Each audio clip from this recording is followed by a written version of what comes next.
Thôi, chạy khí thế.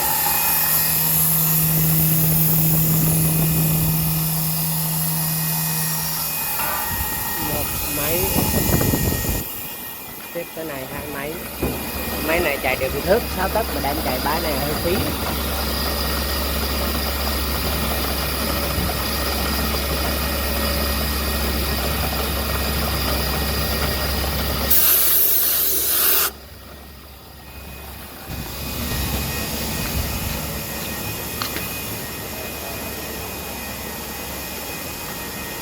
Này đánh trà khí thế luôn ha.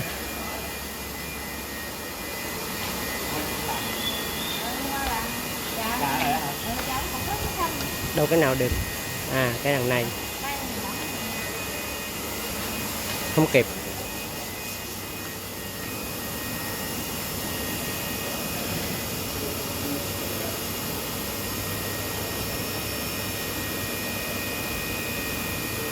Chưa tới trà nỉ nữa mới ok. Còn sơn nữa.